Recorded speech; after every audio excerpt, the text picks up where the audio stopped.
ஏசாயா 26 அதிகாரம் முதல் 2 வசனங்களை படிப்போமாக. ಆ ದಿವಸದಲ್ಲಿ ಯೆಹೂದ ದೇಶದೊಳಗೆ ಈ ಗೀತವನ್ನು ಹಾಡುವರು. ನಮಗೆ ಬಲವಾದ ಪಟ್ಟಣವಿದೆ. ಯೆಹೋವನು ತನ್ನ ರಕ್ಷಣೆಯನ್ನು ಕೋಟೆಯನ್ನಾಗಿಯೂ ಪೌರಕೋಟೆಯನ್ನಾಗಿಯೂ ಮಾಡಿದ್ದಾನೆ. ఆ దినమున యూదా దేశములో జనులు ఈ కీర్తన పాడుదురు. బలమైన పట్టణం ఒకటి మనకున్నది. రక్షణను దానికి ప్రాకారముగాను బురుజులుగాను ఆయన నియమించి ఉన్నాడు. హల్లెలూయా. அக்காலத்தில் யூதா தேசத்தில் பாடப்படுகிற பாட்டாவது பெலனான நகரம் நமக்கு உண்டு.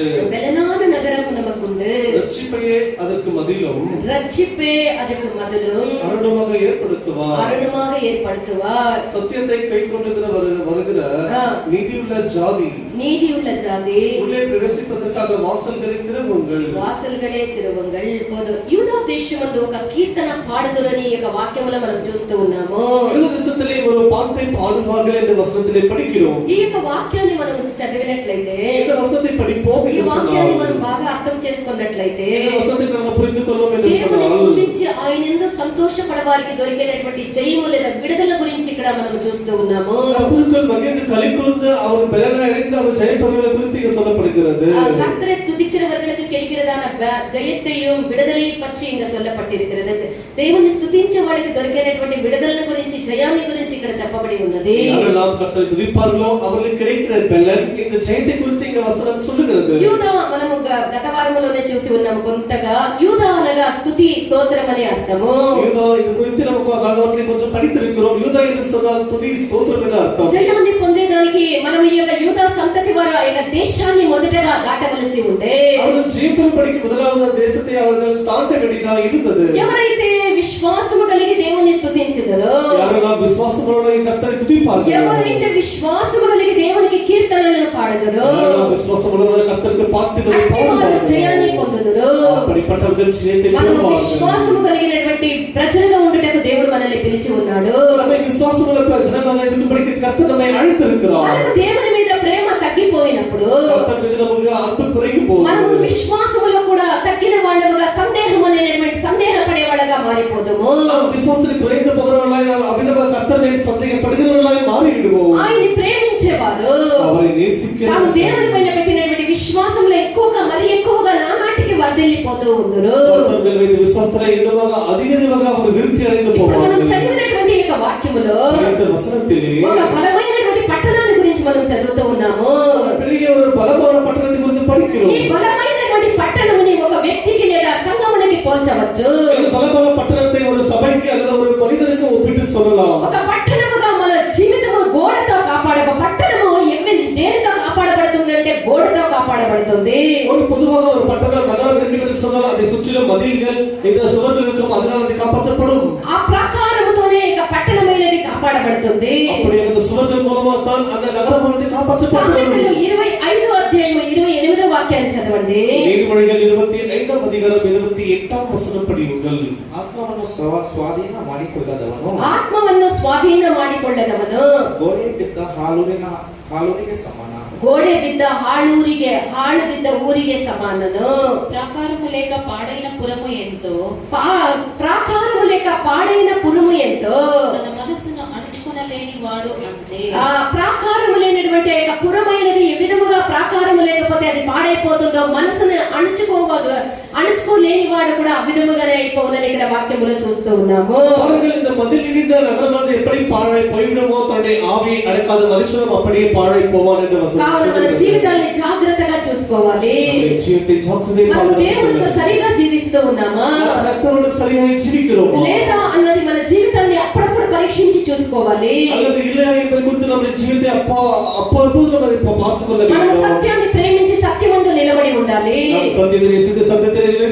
ఆ సత్యమే మన జీవితాన్ని కాపాడేది. మనము సత్యాన్ని కనుగొనుటకు మనము క్రయము ఇవ్వాలి.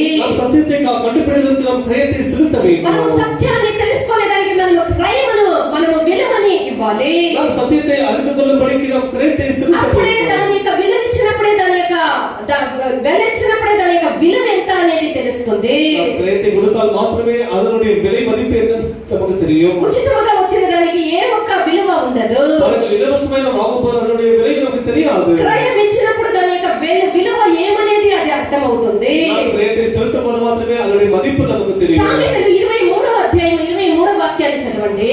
நீதிமொழிகள் 23ஆம் அதிகாரம் 23ஆம் வசனம் படி உங்கள் ಸತ್ಯವನ್ನು ಎತ್ತರೆ ఆ, ಜ್ಞಾನ ಜ್ಞಾನ, ಸುಶಿಕ್ಷೆ ಆ, ಸುಶಿಕ್ಷೆ, ವಿವೇಕಗಳನ್ನು ಕೊಂಡುಕೋ వివేకಗಳನ್ನು ಕೊಂಡುಕೋ, ಬಾಧೆ ಬಿಡಬೇಡ. బిడబేడ, సత్యమును అమ్మివేయక అసత్యమును అమ్మివేయక దాన్ని కొని ఉంచుకొనుము. దాన్ని కొని ఉంచుకొనుము. జ్ఞానమును ఉపదేశమును జ్ఞానమును ఉపదేశమును వివేకమును కొని ఉంచుకొనుము. ఆ జ్ఞానముని వివేకముని సత్యముని అమ్మివేయకుండా వాటిని విలువిచ్చి కొని మనం ఉంచుకోవాలని ఇక్కడ మనం చూస్తూ ఉన్నాము. நாம் சத்தியத்தை வாங்க வேண்டாம், அதை விற்காதபடிக்கு ஞானத்தையும் உபதேசத்தையும் புத்தியும் வாங்க வேண்டும் என்று வசனம். యెషయా 60వ అధ్యాయం 18వ వాక్యాన్ని చదవండి. యేసయ్య 60ఆம் அதிகாரம் 18ஆம் வசனம் படிப்போமாக. 60:18. ನಿನ್ನ ದೇಶದಲ್ಲಿ ನಿನ್ನ ದೇಶದಲ್ಲಿ ಬಲಾತ್ಕಾರದ ಸುದ್ದಿಯೇ ಕಿವಿಗೆ ಬೀಳದು. ನಿನ್ನ ಪ್ರಾಂತಗಳೊಳಗೆ ನಿನ್ನ ಪ್ರಾಂತಗಳೊಳಗೆ ಭಂಗನಾಶನಗಳ ವಾರ್ತೆಯೇ ಕೇಳಬರುವುದಿಲ್ಲ. ಭಂಗನಾಶನಗಳ ವಾರ್ತೆಯೇ ಕೇಳಬರುವುದಿಲ್ಲ. ಆಗ ದೇವರ ರಕ್ಷಣೆಯು ನನ್ನ ಪೌಳಿ ಗೋಡೆಗಳು, ದೇವಸ್ತೋತ್ರವು ನನ್ನ ಬಾಗಿಲುಗಳು ಎಂದು ಅಂದುಕೊಳ್ಳುವಿ. ನನ್ನ ಬಾಗಿಲುಗಳು ಅಂದುಕೊಳ್ಳುವಿ. ఇకను నీ దేశమున బలాత్కారమున మాట వినబడదు. బలాత్కారమున మాట నీ దేశములో వినబడదు. నీ సరిహద్దులలో పాడు అనే మాట గాని, నీ సరిహద్దుల్లో పాడు అనే మాట వినబడదు. నాశనం అనే మాట గాని వినబడదు. పాడు నాశనం అనే మాట వినబడదు. రక్షణయే నీకు ప్రాకారము, రక్షణయే నీకు ప్రాకారముగాను, ప్రఖ్యాతియే నీ గుమ్మములనియు, ప్రఖ్యాతియే నీ గుమ్మములనియు నీవు చెప్పుకొందువు. నువ్వు చెప్పుకొందువు.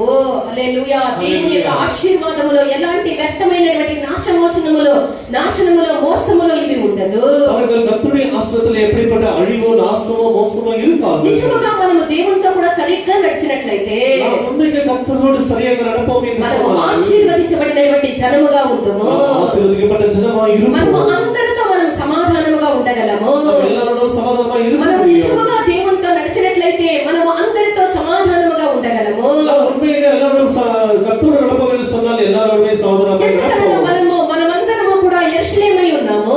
ஏனென்றால் நாம் எல்லாரும் எருசலேமாய் యెరూషలేం అనగా సమాధానం అని అర్థము. எருசலேம் என்று சொன்னால் సమాధాన పట్టణముగా మనము కావాలి అంటే, సమాధాన నగరమైన మార வேண்டும் என்று சொன்னால், సమాధాన పట్టణముగా మనం మారాలి అంటే సమాధాన పట్టణంగా మార வேண்டும் என்று దాన్ని சொன்னால், సంపూర్ణంగా మన మనసుతో వెతికి దాన్ని వెంబడించాలి.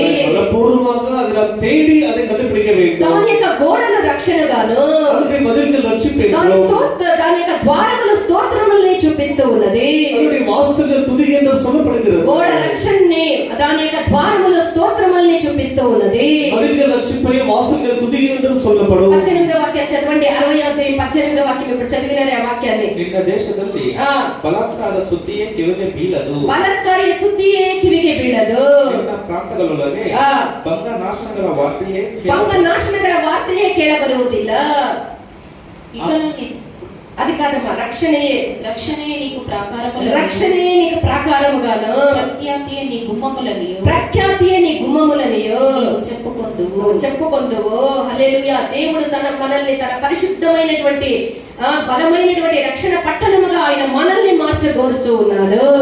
நம்மை ஒரு பலமான ரட்சிப்பின் நகராக மாற்ற வேண்டும் என்று விரும்புகிறார். కావున మనం ఏ విధముగా ఉండాలి? அப்படியே நாம் எப்படி இருக்க మన வேண்டும்? దేవుడు మన ఆత్మల పైన ఏలుబడి చేసినటువంటి నాయకుడై ఉండాలి. கர்த்தருடைய ஆவியின் மேலே ஆளுகை செய்கிற நாயகனாய் இருக்க ఆయన வேண்டும். మనల్ని నడిపించేటటువంటి నాయకుడై ఉండాలి. அவர்களை நடத்துகிற நாயகனாய் இருக்க வேண்டும். ఎవరిని దేవుడు బలవంతంగా నేను నడిపిస్తాను నడవని చెప్పినటువంటి దేవుడు కాదు. அவர் யாரையும் நீ பலவந்தமாய் நட என்று அவர் நடத்துகிற தேவன் அல்ல. దేవుడు సెలవిచ్చిన దాన్ని మనము అంగీకరించి సమ్మతించి మనము ఒప్పుకొని అప్పగించి నడిచిన ఎడల, கர்த்தருக்கு சொன்னதை நாம் அங்கீகரித்து ஏற்றுக்கொண்டு அதன்படி நடப்போம் என்று சொன்னார். సమ్మతించిన వారిని దేవుడు నడిపించే దేవుడై ఉన్నాడు. நாம் சம்மதித்து நடக்கிறவர்களை அவரை நடத்துகிறவர்கள். రోమా 8వ అధ్యాయం 14వ వాక్యాన్ని చదవండి.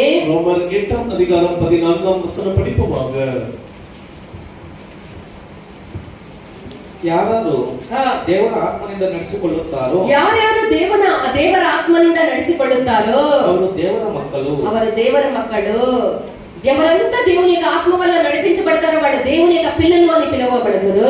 யாரெல்லாம் கர்த்தருடைய ஆவியினால் நடத்தப்படுகிறவர்கள் தேவனுடைய பிள்ளைகள் என்று அழைக்கப்படுவார்கள். మనము సమాధాన నగరముగా మనం మారాలి. நாம் சமாதானத்தின் நகரமாய் மாற ఎవరికి வேண்டும். సమాధానం ఉండదని వాక్యం సెలవిస్తూ ఉన్నది అంటే யாருக்கு சமாதானம் இருக்காது என்று యెషయా 57వ అధ్యాయం 20-21 వాక్యాలను మనం చూసినట్లయితే ஏசாயா 57ஆம் அதிகாரம் 20-21 వచనం படிக்கும்போது ఇక్కడ దుష్టులకు సమాధానం ఉండదని మనం చూస్తూ ఉన్నాము. ఈ దుర్మార్గులకు సమాధానం இல்லை என்ற వచనం ದುಷ್ಟರಾದರು ದುಷ್ಟರಾದರು ಅಲ್ಲೋಲ ಕಲ್ಲೋಲವಾದ ಸಮುದ್ರದಂತಿದ್ದಾರೆ. ಅವಲ್ಲೋಲ ಕಲ್ಲೋಲವಾದಂತ ಸಮುದ್ರದಂತಿದ್ದಾರೆ. ಅದು ಸುಮ್ಮನಿರದು, ಅದು ಸುಮ್ಮನಿರದು.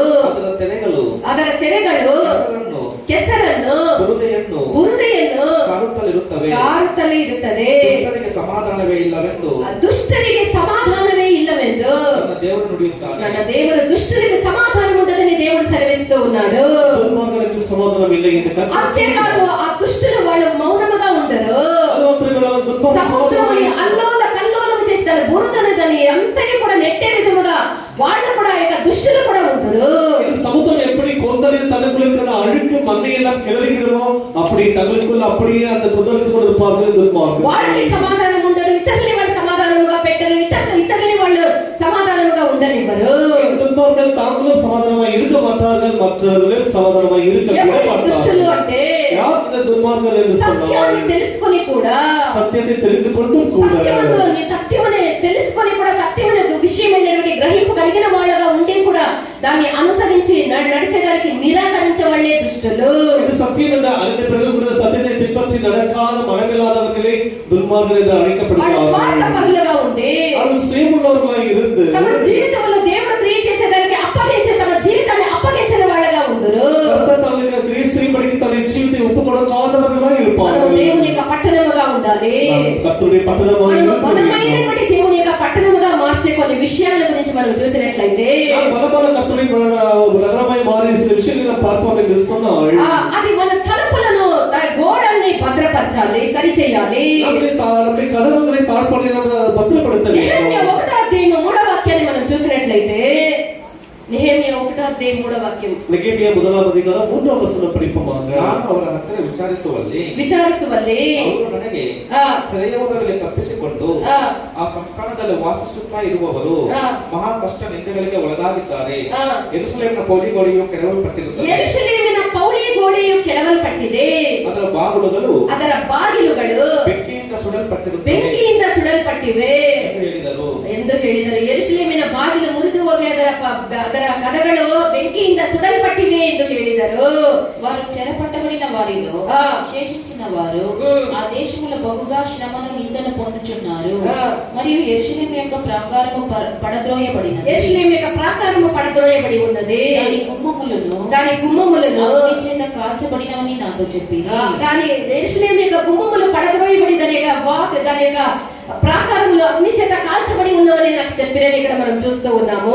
యెరూషలేము అలంగా ఇడిக்கப்பட்டது, వాసల్கள் சுட்டரிக்கப்பட்டது என்று வசனம் சொல்லுகிறது. అదే విధంగా ఇక్కడ ప్రాకారము యెరూషలేము యొక్క ప్రాకారము లేదా గోడలని చూసి చెప్పేటప్పుడు యెరూషలేము అలంగా இந்த மதில்கள் என்று பார்க்கும்போது మన యొక్క హృదయాన్ని చూపిస్తూ ఉన్నది. హృదయத்தை కాదు, మన యొక్క హృదయములు విరిగిపోయి పగిలిపోయి హృదయங்கள் ఉடைந்து పోయి అవి పడిపోయి ఉన్నది. వాటిని సరి చేసి వాటిని కట్టి వాటిని లేపకపోతే శత్రువులు నాశనం చేయించేదానికి ఆ ప్రాకారం లోపలికి వచ్చేదారు. మన యొక్క తలుపులని బిగించాలి. నాశనం చేసేదానికి శత్రువు లోపలికి రాకుండా మన తలుపుల్ని బిగించాలి.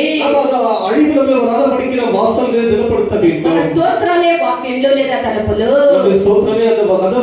ఎల్లప్పుడూ స్తోత్రము చేస్తూ ఉంటే మన యొక్క తలుపులు భద్రముగా కాపాడబడుతుంది. నక్కలు మనల్ని పాడు చేసినటువంటి గుంట నక్కలు, చిన్న నక్కలు, పెద్ద నక్కలు దూరకుండా ఉండాలి అంటే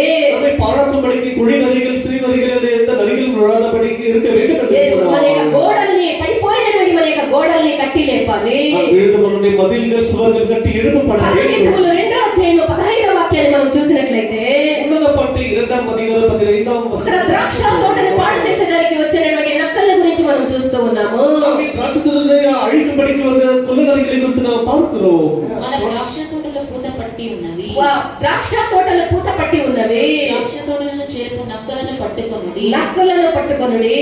సహాయము చేసి గుంట నక్కలను పట్టుకొనుడి. సహాయం చేసినటువంటి గుంట నక్కలని కూడా పట్టుకొనుడి.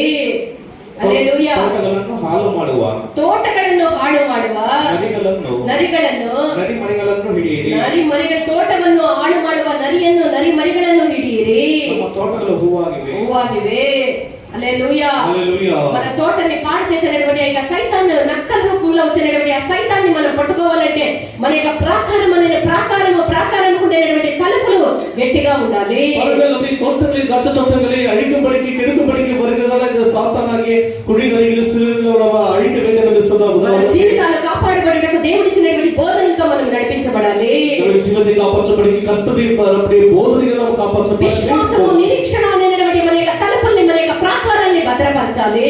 విశ్వాసం నమ్మిక ఎన్న அந்த மதில்களை நம்ம அதை திடப்படுத்த வேண்டும். తలుపుల వలన విశ్వాసము నిరీక్షణని చూపిస్తూ ఉన్నది. இந்த தாழ்பாள்களில் வாசகங்கள் சொன்னாலும் நம்முடைய நம்பிக்கை விசுவாசத்தை ప్రతి తలుపులకి నెహెమ్యా 3వ అధ్యాయం 3వ వాక్యంలో మనం చూసినట్లయితే నెహెమ్యా 3వ అధ్యాయం 3వ ప్రతి ఒక్క తలుపులకి తాళములు గడియలు భద్రపరచాలని మనం అక్కడ చూస్తూ ఉన్నాము. எல்லா தாழ்பாள்களிலும் வாசகங்களை భద్రపడత வேண்டும் என்ற వచనం. అదే రీతిగా మన జీవితమందు విశ్వాసము నిరీక్షణ అనే తలుపుల్ని మనం భద్రపరచాలి. అదే நம்முடைய జీవితంలో విశ్వాసం నమ్మిక ఎన్న అదే தாழ்பாள்களை భద్రపడత வேண்டும். విశ్వాసము నిరీక్షణ అనే తలుపుల్ని మనం భద్రపరచాలి అంటే అదే இரண்டை நாம் భద్రపడత வேண்டும் என்று சொன்னார். ఎఫెసీయులు 6వ అధ్యాయం 10వ వాక్యములో ఉన్నట్టు ఎఫెసీయులు 6వ అధ్యాయం 10వ వచనంలో சொல்லப்பட்ட విధமாக మనం ఉండాలి. இருக்க வேண்டும். తుదకు ప్రభు యొక్క మహాశక్తిని బట్టి ఆయన యందు మనము బలవంతులై ఉండాలి. తుదకు మహాదేవుని యొక్క శక్తిని బట్టి ఆయన యందు మనము బలవంతులై ఉండాలి. நாம் கடைசியில் கர்த்தருடைய அவரை வல்லமைப்படி நாம் பலவான்களாய் இருக்க வேண்டும். బలహీనులు తాము బలవంతులము అని అనుకోవాలి. இல்ல பலமுள்ளவர் பலவீனம் உள்ளவர் கூட బలపరచుకొని యందు మనం అన్నీ చేయటకు శక్తివంతులుగా ఉన్నాము. நம்மை பலப்படுத்துகிற கிறிஸ்து நம்மை எல்லாவற்றையும் செய்வதற்கு பலவாய் இருக்கிறோம். తలుపుల్ని మనం సరి చేసుకున్నప్పుడు நம்முடைய వాసనகளை సరి చేయబడియా మన యొక్క తలుపుల్ని సరి చేసుకున్నటకు మనకు విశ్వాసము మనకు కావాలి. நம்முடைய వాసనகளை సరి చేయబడికి நமக்கு విశ్వాసం தேவைப்படுகிறது. విశ్వాసం గలవారే తమ యొక్క తలుపుల్ని భద్రపరచుకోగలరు. విశ్వాసంలోనే తమ వాసనகளை వారు భద్రపడుతున్నారు. దేవుని యొక్క చిత్తమైతే ఈ యొక్క వాక్యాన్ని వచ్చే వారం మనం నేర్చుకుందాము గాక. உள்ளனரி பொல்லாதவைகளை பாடுபட. அல்லேலூயா, அல்லேலூயா, அல்லேலூயா.